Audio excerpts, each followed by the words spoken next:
This is Jamey from Stillmeyer Games, and today I'm going to talk about the brand new Uwe Rosenberg game, Hallertau, or at least it's brand new to me.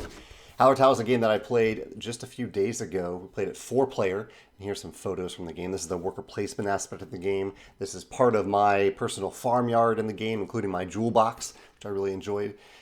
This is an Uwe Rosenberg game, and so there's farming in it. There's a lot of farming that you're doing in this game, but he does something really, really cool with farming that I haven't seen before. It reminds me a little bit, actually, of the aging of the grapes and wine in my game, Viticulture. I'm happy wearing that shirt right now. But it's also a little bit different. Basically, in the fields in this game, which I'm not showing very well in either of these photos, in the fields in Hallertau, you have these field tiles, and there's one tile per column on your tableau on your player mat, one field tile, and at the end or at a certain point in each round, if you have not planted anything in that field, it gets better. I think there's a farming term for this, but the field gets better, it improves, and it moves up. It moves up in from rows 2 to 5, moves up 1 row, and even one field you can choose to move up 2 rows.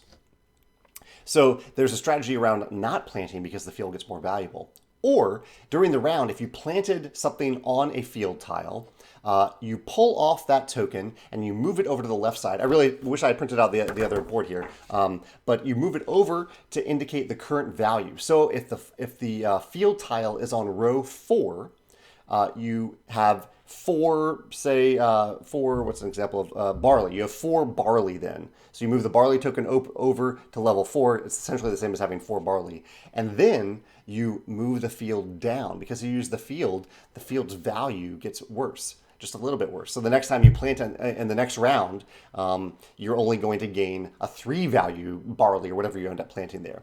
I thought that was really, really interesting. A really nice thematic connection that is also interesting in a mechanical way. So the field movement and harvesting I thought was really clever in this game. Another simple aspect, I like that the worker placement here, these are workers, these are blue cubes, and this isn't one player's cubes, these are all players' cubes, because once you place your workers on the board, the colors don't matter in this game. You're never looking at your color of worker on the board. You're just placing them and you're gaining the benefit of the workers that you placed. And then at the beginning of each round, you gain a certain number of workers based on the position of your house. Which I also think was really clever. You basically, Uwe removed the need for you to have workers of your own color because of this. Because you're always gaining the income of workers. You're not retrieving workers. You're gaining income of workers. And all the workers just get placed out here and do give you an immediate benefit when you place them.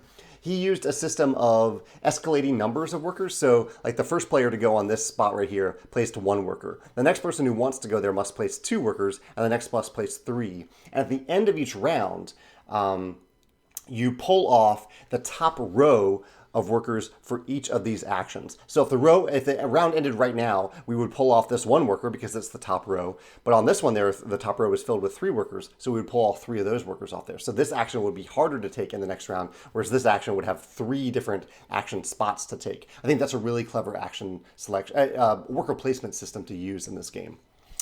What else do I want to mention?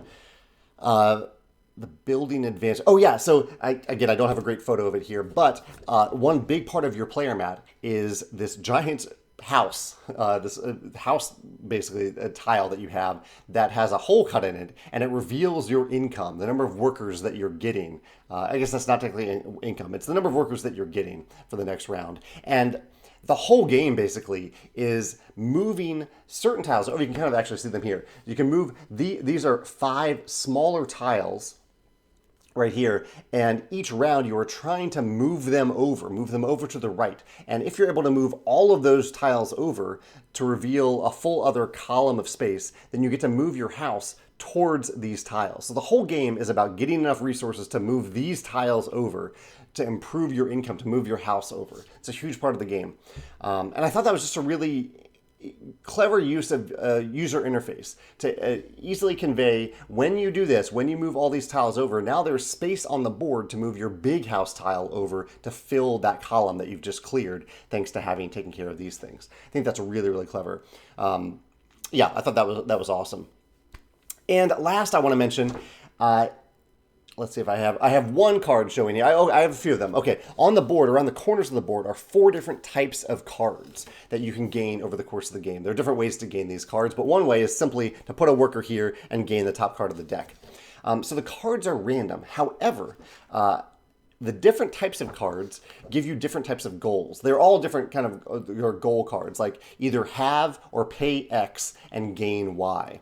But they scale in terms of their utility. Basically, there are some very easy to accomplish cards over here that don't cost a lot, and many of them just say you need to have this thing. You don't even need to spend it, and you get a basic benefit in return. There's another card, the next set of cards often ties into income. So these are cards that you might want to get earlier in the game to accomplish so that you gain income that will help you throughout the game.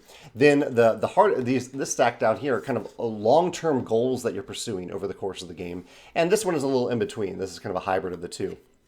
But I love this. I love that instead of trying to make every card, this is one of the challenges of game design. If you have random cards, you need to make them useful throughout the entire game.